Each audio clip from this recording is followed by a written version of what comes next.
Olá, gente. Mais uma vez estamos aqui para mais uma aula, tá?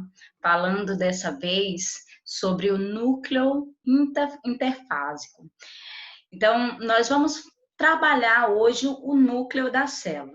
Nós trabalhamos nas aulas anteriores, falamos sobre as células e suas organelas, as estruturas que compõem a célula, e hoje nós vamos falar especificamente sobre o núcleo celular. Então, vamos comentar tudo a respeito do núcleo, né? Meu nome é Márcia, sou professora de biologia. E mais uma vez estamos aqui reunidos, né, para estarmos falando a respeito do núcleo. Então, a primeira imagem que eu quero que vocês observem é um experimento, né, feito pelo cientista Balbiani, né? O que ele fez?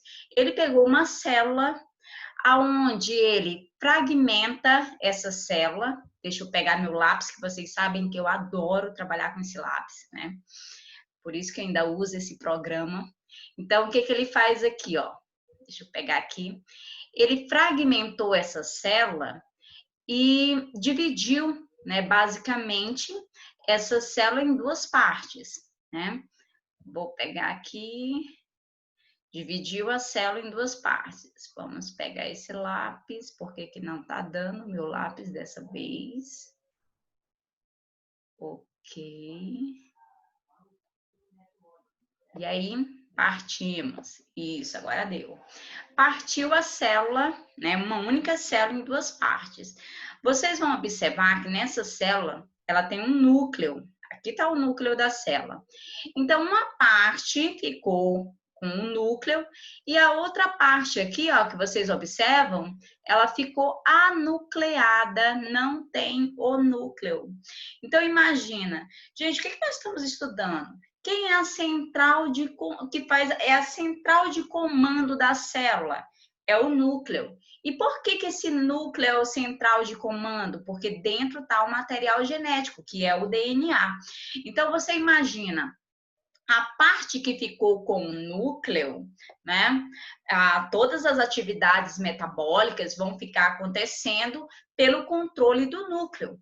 Já a parte que ficou anucleada não tem um núcleo, então não tem a central de comando, não tem o cargo-chefe, que é o núcleo natural, que essa célula ela tende o quê? A morrer. Esse foi um experimento feito, né, pelo cientista, aonde ele pega uma célula e ele divide essa célula ao meio e você vai observar que a parte que fica com o núcleo, ela consegue sobreviver porque a central de comando está lá e a parte que fica sem o núcleo, ela acaba, né, vindo a morrer. Então, um experimento simples, né, que comprova que o núcleo é a central de comando da célula. Então, o núcleo é ele que vai controlar todas as atividades metabólicas. E aí a gente vê esse núcleo aonde? Observa aqui, ó, que nós temos um núcleo, dentro nós temos o material genético, o DNA. Você observa que esse DNA, na sua forma aqui esticada, como grosseiramente, como a gente pode falar, né? Só que a gente vai perceber que esse material genético, esse DNA, ele não tá lá esticadinho, não. Até porque, gente, se ele ficasse esticadinho, ele nem comportaria dentro do núcleo, né? Então, esse material genético, ele tá lá dentro do núcleo, né, condensado, ele tá lá, né, enrolado, espiralado, para comportar dentro desse núcleo. Então, a gente vai ver aqui, ó, quando esse material genético começa a se enovelar, ele vai formar o quê? A cromatina. E quanto mais compactado ele vai ficando, nós vamos ter os cromossomos. Então, cromatina, cromossomos, DNA, tem a mesma constituição genética. Nós estamos observando apenas a sua modificação, né? Conforme as divisões celulares vão acontecer, eles vão modificar a sua, né, esse nível de enovelamento, né? E aí a gente vai ver que todo esse material genético vai estar armazenado dentro desse núcleo. E aí, só lembrando para vocês, né, que nós temos as células, algumas organelas, como nós estamos vendo as mitocôndrias, nós estamos vendo o retículo endoplasmático rugoso e o liso. Veja que o rugoso está bem próximo do núcleo. Já à medida que vai perdendo os ribossomos, nós vamos ter o retículo endoplasmático liso, os centríolos, né, o complexo de Golgi, o citoesqueleto, os lisossomos. Então, todas essas organelas que vão estar ali trabalhando dentro da célula. Então, a célula é lá que acontece todas as atividades metabólicas controlada por essa central de comando que é o núcleo. E é sobre esse núcleo que hoje nós vamos estar falando sobre ele. Então, nós vamos pegar e fazer um zoom. Nós estamos pegando esse núcleo aqui que está na célula e eu vou ampliar esse núcleo. E aí a gente vai ver. Vamos analisar esse núcleo? Observa comigo que esse núcleo aqui, ele tem poros. Olha só. Imagina se essa central de comando fosse toda fechada, não entrasse e não saísse nada. As informações precisam sair do núcleo e chegar até o citoplasma e chegar até as células, organelas. Então, eu preciso ter esses poros, porque através desses poros, o que vai acontecer aqui, ó? Informações vão sair, né? E vão entrar dentro da célula através dos poros. Então, nesses poros, nós vamos ter o quê? Essa comunicação existente entre o núcleo e a célula. Então, vai passar por aí substâncias, né? Vai passar por aí RNA, ribossomos, né? Então, algumas substâncias vão sair e vão entrar no núcleo através desses poros aqui. Então, observa comigo, gente. O núcleo, o que eu vou encontrar no núcleo? Poros. Observa que ele tem vários poros. Deixa eu pegar de novo minha canetinha aqui, ó, que eu adoro trabalhar com essa canetinha.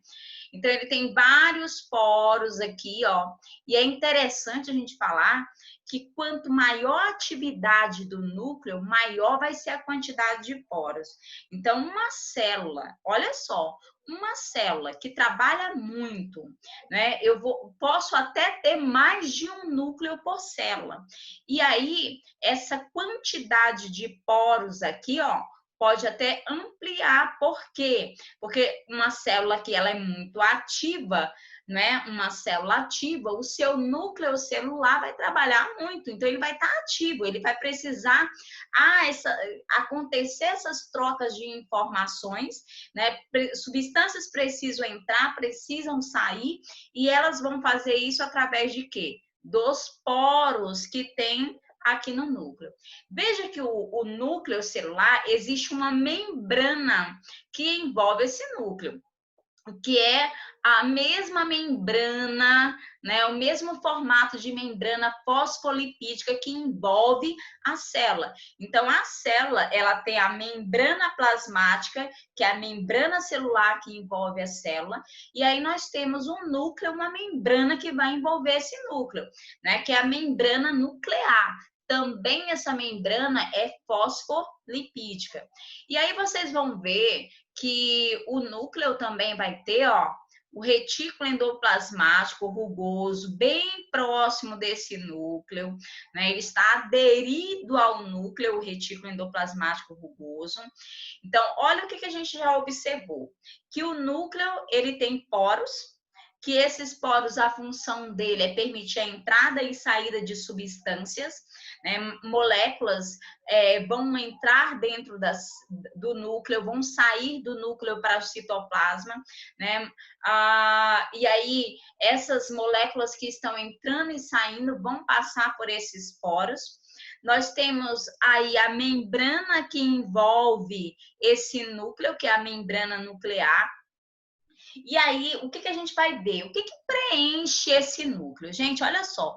O que preenche uma célula? O citoplasma, hialoplasma, né? Como você queira falar. E o que vai preencher também esse núcleo? Nós vamos ter um material viscoso, gelatinoso, parecido com o citoplasma, que nós chamamos aqui, ó, de nucleoplasma ou cariolinfa, né? Que é uma substância muito semelhante ao citoplasma, né? Constituído por água, sais minerais, né? Dentro dessa substância vai estar mergulhado aí o material genético, que esse material genético ele pode estar condensado, né? Ou ele pode estar descondensado, e aí a gente vai dar o termozinho para esse material, né? Nesse caso, nós temos aí a cromatina.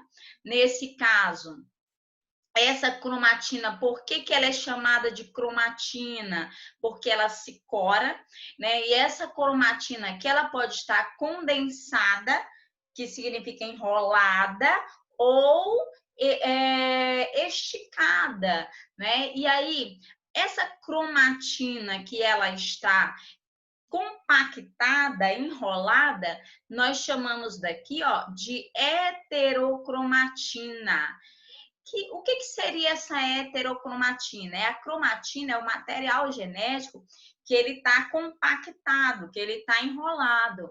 Então, essa heterocromatina seria o material genético inativo, seria a parte do DNA que ela não é funcional, ela não tem ali uma funcionalidade, ou seja, formar proteínas, porque nesse caso nós sabemos que o material genético, a função dele é ser lido para formar as proteínas. Então, essa heterocromatina é a parte do DNA que ela não vai ser lida, ela está inativa, não vai ser formadas proteínas. Já a eucromatina, e qual seria essa heterocromatina? Essa parte aqui, ó, gente, que está mais escura, porque ela está mais compactada, enrolada, né? Já a eucromatina seria a parte do DNA funcional, ou seja, é aquela parte do DNA que ela vai ser lida para formar as proteínas. Então, é o material genético ativo, é a parte do DNA que está ativa, pronta para ser lida, para poder formar as proteínas. Então, vamos observar esse núcleo. O que eu falei para vocês? O núcleo é a central de comando da célula. O núcleo, ele tem aqui, ó, os poros, né, como a gente pode observar. Esses poros aqui, a gente observa, né, que os poros, ele permite a entrada e saída de substância, né? Aí nós temos a membrana nuclear que envolve esse núcleo e nós temos aí o nucleoplasma, que seria um material semelhante ao citoplasma, né? A estrutura, né, desse material, nesse caso, né, muito semelhante ao citoplasma. E mergulhado dentro desse nucleoplasma, nós temos a cromatina, que nada mais é do que o material genético. Só que essa cromatina, ela é chamada de cromatina porque, né, ela se cora, ela pode ter aí a cromatina que ela está ativa e a cromatina que está inativa. Então, nesse caso, essa cromatina que ela está ativa, ela está ativa, ela está menos condensada, como a gente observa aqui, ó, ela não está tão condensada, né? Então, nós chamamos de heterocromatina, é a parte funcional, é a parte do DNA que ela vai ser lida. Então, a eucromatina, já vem de verdadeiro, né? E a heterocromatina seria aquela parte inativa, que não vai ser lida para poder produzir as proteínas. Tranquilo, gente? Então, olha só. Esse núcleo aqui, a gente ainda vai observar aqui, ó, que ele pode ser chamado também de envoltório nuclear ou, né, membrana nuclear, ok? Que é a parte que envolve o núcleo. Nós temos aqui também o nucleolo, né? O que seria o nucleolo? O nucleolo, a sua constituição é densa, né? Esse nucleolo, ele vai ter uma função extremamente importante, porque ele vai estar ligado ao amadurecimento dos ribossomos. Então, imagina o seguinte, ó, esses ribossomos, o RNA ribossômico, né, ele vai ser formado, né, a partir do DNA, né? Então, o DNA ele vai servir de modelo para formar 3 tipos de RNAs, como a gente já tinha falado: o RNA mensageiro, RNA ribossômico e RNA aí transportador. E aí o que vai acontecer? Esse RNA ribossômico, ele vai para essa região do nucleolo para amadurecer, para a formação dos ribossomos, né? Formar os ribossomos. Então, o nucleolo ele é denso, né? Sua constituição é densa, ele é constituído de proteínas, material genético, e que a função dele está muito envolvido no amadurecimento dos ribossomos. E é interessante a gente falar que esse nucleolo, no momento da divisão celular, ele some, ele desaparece. E aí depois ele vai reaparecer após a divisão celular, né? Então, a gente vai continuar aqui, né? Observa aqui, ó, o núcleo, vários poros, a gente já sabe que esses poros, a função dele, né, é a entrada de substâncias e a saída, né, de macromoléculas, de moléculas que vão entrar dentro do núcleo, vai permitir a comunicação entre esse núcleo, né, e a célula, o citoplasma. A gente vai perceber que uma célula muito ativa, ela vai ter um núcleo com muitos poros, ou até mesmo mais de um núcleo, né? E é interessante a gente falar que na hora do momento da divisão celular, essa membrana nuclear, ou esse envoltório nuclear, ele vai desaparecer. Depois ele vai voltar a aparecer no final da divisão celular. Então, a gente observa aí, como eu falei para vocês, uma imagem, né, onde a gente percebe aqui o nucleolo, né, que é a sua constituição densa e esférica, como eu falei, constituído, né, de proteínas, DNA, RNA ribossômicos, né? Ele está envolvido na formação dos ribossomos e ele pode apresentar mais de um nucleolo também no núcleo, né, da célula. Então, a gente percebe aqui, ó, a heterocromatina mais compactada, né? A eucromatina, que é o núcleo, tá, gente? A eucromatina, que não está tão compactada assim, né? E aí a gente observa o envoltório nuclear, né? O citoplasma, porque esse núcleo está dentro da célula, né? A gente vai perceber aí.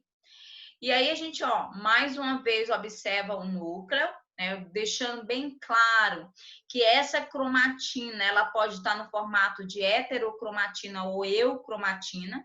Veja que a heterocromatina, ela está mais compactada, mais condensada, e é a parte que é inativa, é a parte que não vai ser lida para formar proteínas, e a eucromatina, que seria esse material genético que está mais esticadinho, que seria a parte ativa, né? A parte funcional, que está pronta para ser lida para a formação das proteínas, né? Então, a gente vê aqui, ó, toda essa constituição, a eucromatina, parte mais clara, e a heterocromatina, que seria essa parte mais condensada, mais escura. Os tipos de cromatinas, né, que a gente viu. Com relação à compactação do DNA, a primeira coisa que a gente precisa entender, gente, a gente precisa entender o seguinte: material genético, né, nós temos o DNA. O DNA, ele não está na nossa célula de forma esticadinha. Vou pegar aqui um fio, bem aqui, bem tranquilo, ó. Imagina que ele não está aqui esticadinho. Como é que ele está? Ele está enrolado, compactado. Para quê? Para comportar dentro do núcleo. Ele tem que comportar dentro desse núcleo. Então, ele pode estar esticadinho lá. E aí, o que a gente precisa entender? Que esse DNA, né, a cromatina é DNA, cromossomos é DNA, né? Então, todos eles têm na sua constituição DNA. O que eles têm de diferente, né? Eles vão ter de diferente, na verdade, é o grau de compactação que eles estão. Por exemplo, DNA está esticado, a cromatina ela está mais novelada. Os cromossomos, ele está bem compactado, bem enrolado. Então, a gente vai observar aqui, ó, nessa imagem, a gente observa aqui o DNA. Esse DNA, você vê que está esticadinho. Olha aqui, uma dupla hélice. Nós vamos ver aqui, ó, essa dupla hélice, você observa aqui as bases nitrogenadas ligando, né, uma fita à outra, né? Então, a gente vai ver esse DNA, uma fita simples. À medida que eu pego esse DNA, ele precisa se enrolar. E para ele se enrolar, gente, eu preciso ter algo que vai enrolar esse DNA. Né? Então, tu imagina, eu tenho aqui representando, né, um papelzinho. Para ele ficar bem compactado, eu preciso enrolar esse material genético em alguma coisa, né? Para ele se compactando. Então, o que o DNA vai se enrolar em quê? Ele vai se enrolar em proteínas histonas, né? Então, essas proteínas histonas, a gente vai pegar aqui, ó, a dupla fita e vai enrolar nessas proteínas histonas aqui, ó. À medida que elas vão se enrolando nessas proteínas histonas, eles vão formando os nucleossomos. Então, o que são os nucleossomos? É o DNA enrolado nas histonas, que são proteínas. À medida que ele vai se compactando, ele vai se novelando ainda mais, ele vai formando os solenoides, que seria uma compactação maior. À medida que ele vai cada vez mais se compactando, ele vai formar os cromossomos. Então, você vai ver que toda essa modificação dele, mas a constituição dele é a mesma. Ele é constituído de DNA. Ele só vai ter uma modificação no grau de compactação dele. E o máximo de compactação dele seria aqui os cromossomos. Então, se você for observar essa imagem, ó, nós temos o DNA. Observa que ele vai se enrolar nas histonas, que são proteínas. À medida que ele vai se compactando aqui nessas histonas, vai formando os solenoides. O máximo de grau de compactação dele aqui, ó, até chegar, né, aos cromossomos.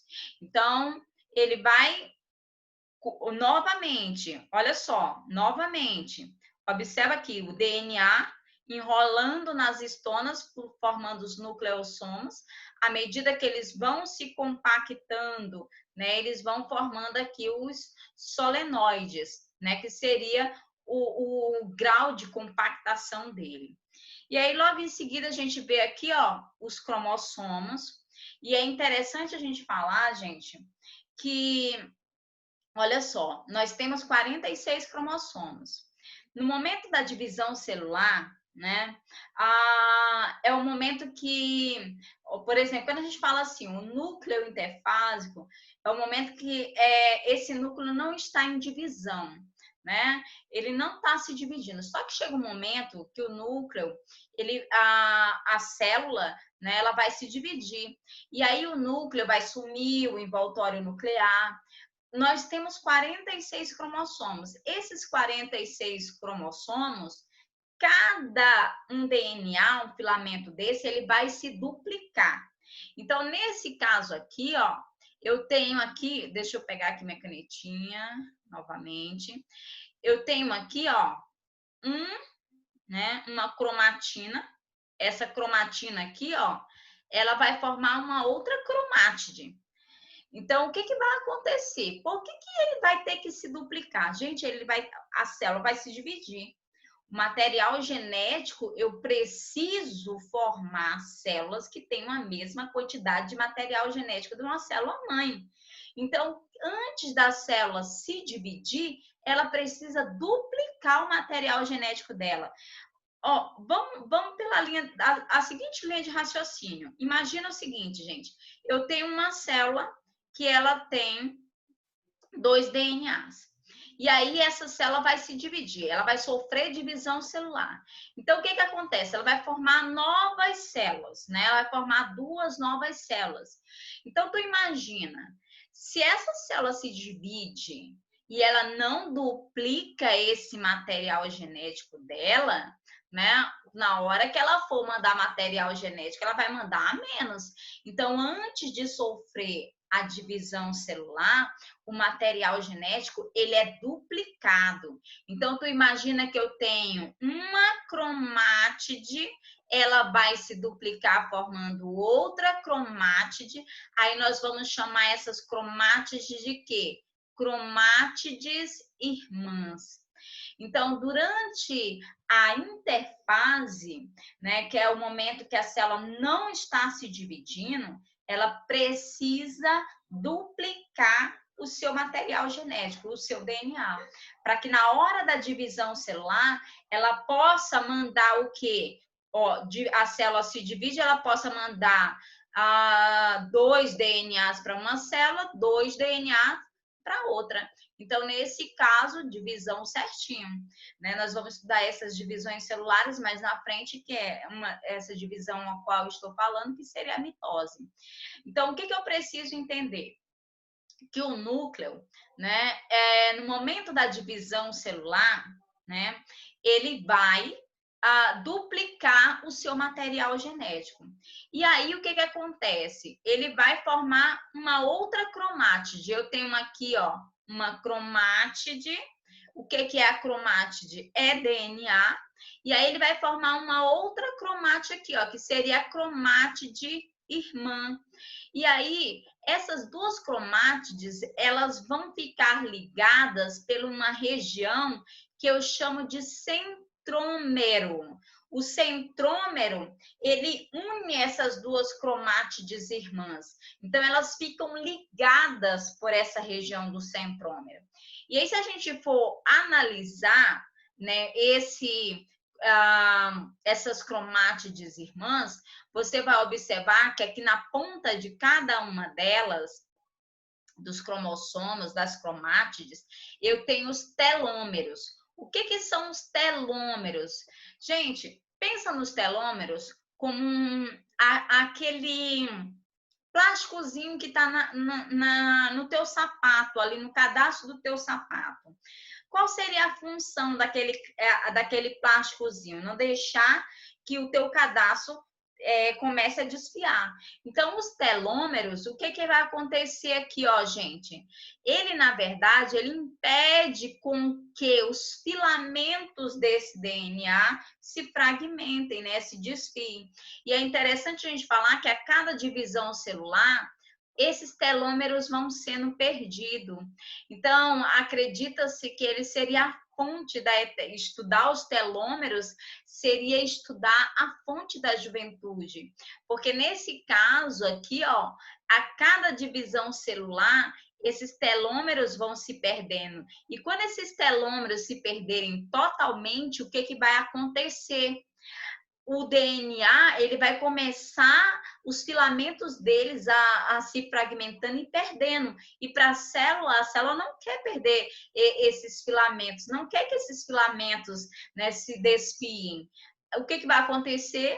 A célula, ela vai morrer, né? Ela vai morrer para quê? Porque ela começa a ser uma célula danificada, né? Afinal de contas, o seu material genético já não está na íntegra, né?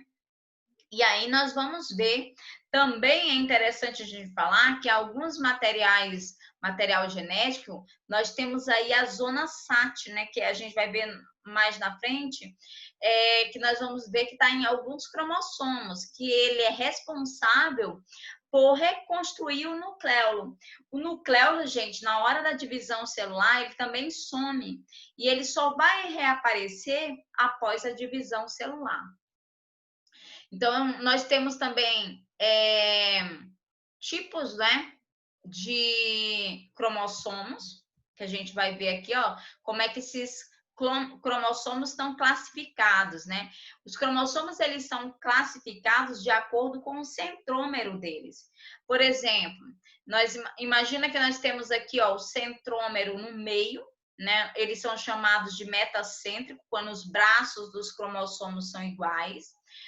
O submetacêntrico, né, quando os braços têm tamanhos diferentes. O acrocêntrico aqui, ó, a gente vai observar que ele também tem braços diferentes, mas ele tem um diferencial aqui, ó, que num dos braços ele vai ter a zona SAT, né, que seria aquela que é encarregada pela reorganização do nucleolo, não é todos os cromossomos que possuem. E nós temos aqui o centrômero terminal, né, que seria os telocêntricos, que são encontrados somente em vegetais. Os seres humanos, no caso, os animais não vão ter esse cromossomo telocêntrico. Então, nós temos o acrocêntrico, que vai ter aqui a zona SAT, né, o satélite, que é encarregado pela reorganização do nucleolo, submetacêntrico, aí os braços deles têm tamanhos diferentes, e o metacêntrico, que vai ter os braços iguais, né? São os tipos de cromossomos. E aí a gente vai observar, gente, nós estamos o ideograma ou cariótipo aqui, que é o conjunto de todos os cromossomos, né? Então, tu imagina, as células dentro do núcleo, né, ela vai ter aí 46 cromossomos. O conjunto desses cromossomos, a gente vê aqui através da imagem, né, nós temos aí o conjunto dele formando o cariótipo. E observa que esses cromossomos, eles estão em pares. Ó, o cromossomo de número 1, aqui está o seu par, o cromossomo de número 2, aqui está o seu par, e eles são chamados de cromossomos homólogos. O que são os cromossomos homólogos? São os cromossomos que estão em pares. Imagina, cromossomo de número 1 tem o seu par, então eu posso dizer que ele é um cromossomo homólogo, né? Imagina aqui, ó, eu tenho aqui um cromossomo homólogo, porque ele tem o seu par. E esses cromossomos homólogos, eles são semelhantes com relação, né, ao tamanho, ao formato, né? Então, eles são classificados, né, como homólogos, porque são semelhantes com relação ao seu tamanho, seu formato, né? E aqui, imagina, aqui, ó, o cromossomo de número 2 com seu homólogo, o cromossomo de número 21 com seu homólogos, porque são semelhantes. Quando a gente fala nos cromossomos que são heterólogos, são aqueles que eles não vão ter o tamanho semelhante, nem a sua forma semelhante. E aí a gente está falando de quem? Dos cromossomos sexuais aqui, ó. Nesse caso, nós temos aqui o cariótipo de uma mulher com o seu cromossomo XX e o cariótipo de um homem, XY. Nesse caso, esse XY aqui, ó, nesse caso seria cromossomos heterólogos, né? Que eles não são homólogos, se trata desses cromossomos sexuais, nesse caso XY. Então, olha só, gente, nós temos 44 cromossomos que eles são homólogos e nós temos um par de cromossomos que são sexuais. Esses cromossomos, esses 44, nós chamamos cromossomos autossômicos, né?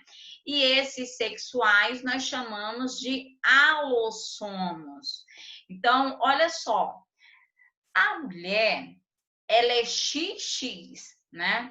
Se eu analisar um cariótipo de uma mulher, você vai observar que ela tem um par de cromossomos aqui, ó, XX. Já o homem, ele é XY. Nesse caso aqui, ó, eles são heterólogos, né? Heterólogos, porque esses cromossomos, eles não são semelhantes. Eu não posso falar que eles são homólogos. Imagina, você vê até o tamanho deles são diferentes. O cromossomo X é maior, o Y é menor. Então, eles são diferentes com relação ao tamanho, até mesmo as informações que tem neles. Tem alguns genes que eu não vou ter no cromossomo Y. Assim como eu vou ter genes que não vai conter lá no cromossomo X, no caso, no cariótipo de um homem, né? Então, o que a gente precisa entender? O cariótipo é o conjunto de todos esses cromossomos, e esse conjunto desses cromossomos aqui, eles estão em pares. Então, cada par eu chamo aqui, ó, de cromossomo homólogo, né? O número 1, ele está aqui com o seu homólogo, que são homólogos. O que são cromossomos homólogos? São cromossomos que são semelhantes com relação ao seu tamanho, ao seu formato, né? Já quando a gente fala a respeito dos cromossomos sexuais, no caso, os cromossomos sexuais masculina aqui, ó, eles são heterólogos. Então, eu posso chamar, né, esses cromossomos aqui, ó, que nós temos 44 cromossomos autossômicos, né, que esses cromossomos autossômicos aqui, e temos um par de cromossomos sexuais, que podem ser chamados de alossomos, ok? Então, vamos dar aí continuidade. Apagar aqui meu. Ok. Então, vamos lá. Esses cromossomos, gente, uma célula do nosso corpo, ela tem o quê? 46 cromossomos. Desses 46, nós temos 44 cromossomos autossômicos e um par de cromossomos sexuais, né? Essas células do nosso corpo, por exemplo, de um ser humano, o total de cromossomos que está na célula de um ser humano é 46. Nas células somáticas, o que seria as células somáticas? Células do meu corpo. Por exemplo, meu cabelo aqui, ó. Na célula do meu cabelo, eu tenho 46 cromossomos. É o total de cromossomos que está lá dentro do núcleozinho da célula do meu cabelo. Nós chamamos, né, essas células de células somáticas, porque tem um conjunto de cromossomos lá da espécie. Então, são as células somáticas. Por exemplo, uma mosca tem 8 cromossomos nas suas células somáticas. O pinheiro, 24 cromossomos nas células somáticas. O que a gente percebe? Que cada célula de cada espécie, ela vai ter quantidade de cromossomos diferentes. Então, cada espécie ela vai ter uma quantidade X de cromossomos da sua espécie nas células somáticas. Agora, quando nós falamos em células germinativas ou células de gametas, ele vai ter a quantidade, a metade de cromossomos de uma célula somática. Professora, como é que a gente vai entender isso? Olha só, nas células somáticas, os nossos cromossomos estão em pares. Eles estão em par. Lembra lá o cromossomo de número 1, está lá com o seu par, o cromossomo de número 2. Então, o conjunto de cromossomos daquela espécie, no caso, na nossa espécie, 46 cromossomos. Então, todo o nosso corpo, nas células de todo o nosso corpo, vai ter 46 cromossomos. Todas as células do nosso corpo vai ter 46 cromossomos. Essas são as células somáticas. Ela tem um conjunto de cromossomos lá da espécie. Aí, o que acontece? Por exemplo, no testículo do homem, nós vamos ter um processozinho chamado de meiose para a formação de gametas, de espermatozoides. O que vai acontecer, gente? Nós temos 46 cromossomos. Na hora que sofreu o processo de divisão celular, deixa eu pegar aqui minha canetinha. Na hora que sofreu o processo de divisão celular, esses 46 cromossomos, as células vão se dividir e cada espermatozoidezinho desse vai ficar com 23, deixa eu ver aqui se dá para fazer aqui bonitinho essa letra, 23 cromossomos. O espermatozoide é uma célula. Imagina, ele sofreu a divisão celular, né? As células ali do testículo sofreram divisões celulares e formaram, né, gametas, que é o espermatozoide. Na mulher, né, o ovário vai formar os óvulos, que seria aí células que vão conter a metade da quantidade de cromossomos que estava na célula mãe. Então, nesse caso, os espermatozoides vão ter 23 cromossomos e os ovócitos aí vão ter 23 cromossomos. Eu chamo essas células, esses gametas, de células haploide. Haploide porque tem a metade da quantidade de cromossomos da célula mãe. E eu vou representar essas células haploide com um Nzinho. Olha só. No momento que essas células haploides se encontrarem, olha só, o espermatozoide fecundar esse ovócito e formar o óvulo, nós vamos ter a fecundação, esse processo de fecundação. Gente, o que eu vou juntar? Os 23 cromossomos que estão lá nos espermatozoides, mais os 23 cromossomos que estavam no ovócito. Houve a fecundação, agora eu vou formar o zigoto, uma célula que vai ter o quê? 46 cromossomos, ou a restituição da quantidade de cromossomos da nossa espécie. Então, imagina o seguinte, existem processos de divisões, que nós chamamos de divisões de mitose e meiose, que a gente vai ver mais na frente, e eu quero que você entenda o seguinte, que a divisão de meiose é para a formação de gametas. Então, as células vão sofrer divisões celulares, aonde as células que vão ser formadas, elas vão ter a metade da quantidade de células ou de cromossomos da célula mãe.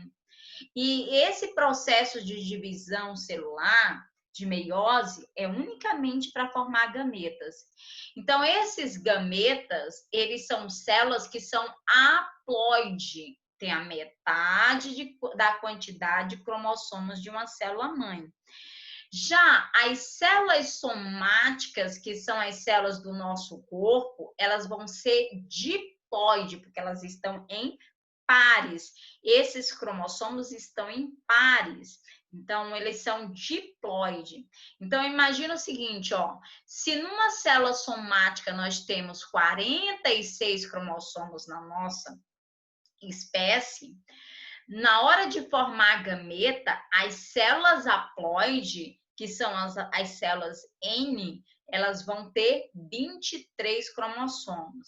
Então, olha só, se numa mosca as células somáticas, que são diploide, têm 8 cromossomos, as células dos gametas, que tem a metade, ela vai ter 4 cromossomos. Por quê?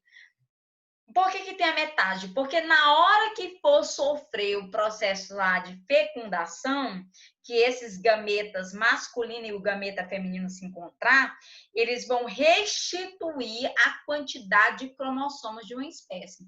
Então, na hora que o gameta masculino se encontrar com o gameta feminino, vai formar novamente uma célula que é somática, que vai ter o quê? Aí o total de cromossomos da espécie. Então, essas células vão ser diploide. Então, células diploide é as células que têm um conjunto de cromossomos de uma espécie. Células haploides vão ter a metade de cromossomos de uma espécie, que vai ser os gametas, ok? Células diploide são células somáticas, né? Células no nosso corpo. Células haploide, gametas. A gente está falando de gametas, unicamente gametas, células haploide. Beleza, gente? E aí, novamente, a gente está vendo aí o núcleo e a gente vai observar que nesse núcleo, a gente está vendo aqui, ó, o núcleo, no caso, de uma célula masculina. E aí, por que a gente fala nisso? Porque imagina, gente, que nós temos aí apenas um cromossomo X, né? e um Y. Nesse caso, as células que são femininas, que o núcleo feminino, XX, nós vamos ter uma heterocromatina condensada. Nesse caso aqui, ó, ela fica bem próxima à membrana nuclear, ó, a heterocromatina. Então, a mulher, ela é XX e um dos X da mulher está condensado. Ele está na forma de heterocromatina. Se você for observar o núcleo, no caso de um homem, ele não vai ter essa heterocromatina. Ele vai ter apenas um X. A mulher, ela é XX. E um dos X dela está compactado, condensado. Nós chamamos esse X que está compactado, condensado, de corpúsculo de Barr, né? Que seria a cromatina sexual, né? Que a gente consegue identificar aqui bem próximo do envoltório nuclear, né? Da membrana nuclear. Ok, vamos lá, estamos concluindo. Estamos concluindo a nossa aula.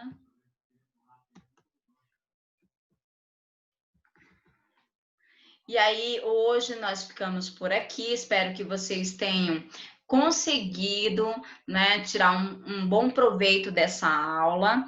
E qualquer dúvida nós vamos tirar, né, através das nossas aulas, né? E aí eu quero que vocês assistam, voltem ao vídeo quantas vezes for necessário, né?